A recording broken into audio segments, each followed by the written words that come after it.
on average, boys and men, somewhat more likely to take risks, right? So let's take that as an example. Like, does it matter?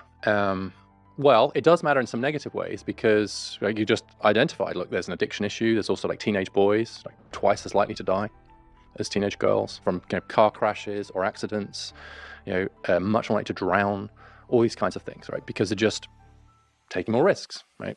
And so that aspect of kind of risk taking, and especially if the risks involve somebody else's life or well-being, obviously that's a problem.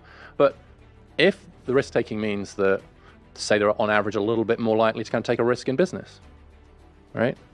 Or they're more likely to sign up to be a smoke jumper.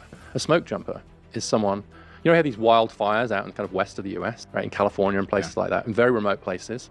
Sometimes the only way to fight the fire is to parachute people into the middle of the fire, or just close to the fire, in the middle of nowhere, out of a plane. So basically, these are people who, for a living, parachute out of perfectly serviceable aeroplanes into a raging inferno and stay there for as many days as necessary to try and fight the fire. Incredibly dangerous, and it's almost all men. It's hard for me to imagine a world where it wouldn't be mostly men selecting into that occupation because it's very high risk, right? And you could think of others. Is that okay? Probably, right? You don't want to exclude anybody, but you're also not going to freak out that one's not kind of 50-50. And you're also going to say, well, that's good. Mm-hmm. And on the risk take, actually, I think you'll be interested in it. I'd like to get your reaction to this because I was very interested to discover that this is based on one study, to be clear, but I liked the study, that companies that are led by women, as in CEO and CFO, both women, are a bit less likely to go bankrupt than ones run by men, but a little bit less profitable.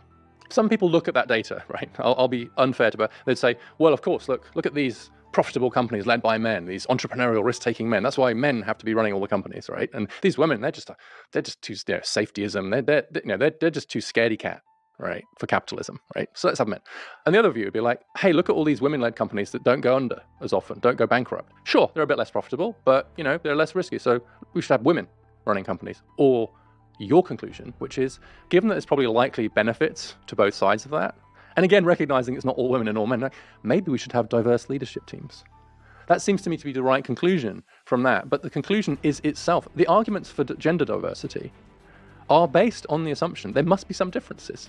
Yeah. If there weren't differences, why on earth would we care about gender diversity, right? If we don't 100%. Think that women and men are bringing something different to the party, not just because of their life experience, but it's like something else a bit different, but risk-taking, competition, etc.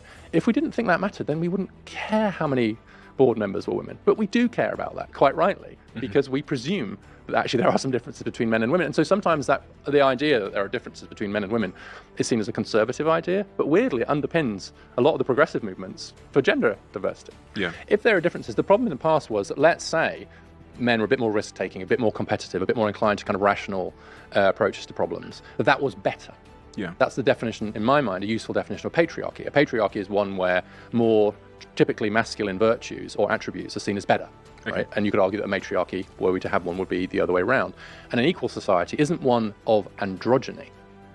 It's one where they're treated as equal value.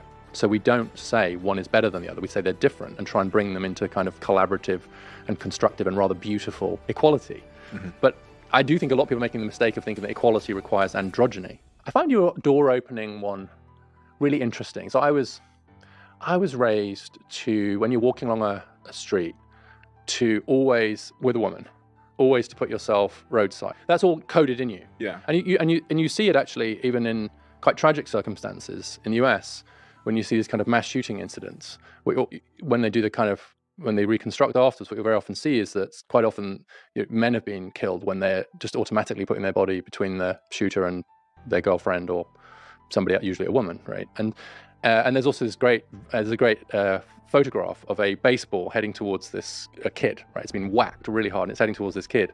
And you just these two guys doing this, right, in the shot. They're like diving in front of it. Whereas the mums are kind of like doing this. Like the dads are like... They're protecting the kids? Yeah. And whoever's going to get hit by it, right? And again, they didn't think through, oh, my body's big. It's just a reaction. And the road one is very interesting. And again, most of the women that I've been with, I don't say anything. I just do it. I just go roadside. And that's because the road could be that you could get splashed. It's dirty, so it could be like a chivalry thing. It's about, but I also think it's more that there's more danger there. Like if someone comes off the road or something. Mm-hmm. Like so, to the extent that just at some psychological level, more danger that side, right? You want to put yourself between that and the woman that you're with. And it's happening at quite a natural level. Now, is there any danger there? Does it make any kind of sense? Probably not. But is it still symbolically quite a good thing? And my answer would be yes. And I know not everyone's going to agree with this, but I've come to believe that some of those symbolic acts, which are quite gendered, are still valuable, even in a world where we want absolute substantive gender equality. And so the test would be, you hold the door for a woman who's your boss. And that's okay. You're okay with the fact that having gone through the door, she goes to the CEO suite, right? And she's okay with the fact that even though she's the CEO and your boss, you held the door for her.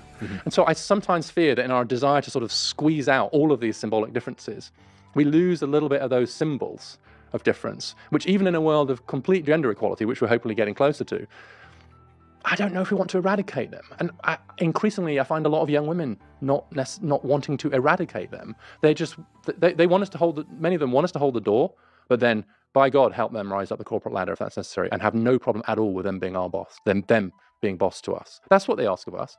I think that's a reasonable thing for them to ask. We could do that, right?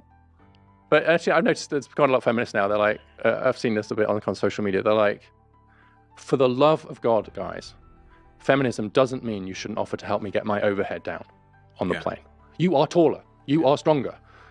Get my bag down, right? And I do think, and you've seen a bit of reluctance around that, merely because I think men are almost entirely wrongly afraid if they offer, right? The woman will turn to them and say, why? Because I'm weaker than you, right?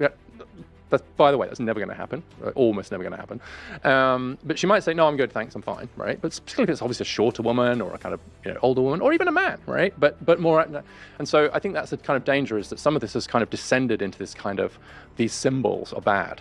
Meanwhile, we've got so much more work to do to get more women on boards and increase female safety, that it sort of feels like too much politics has become locked in these symbolic things.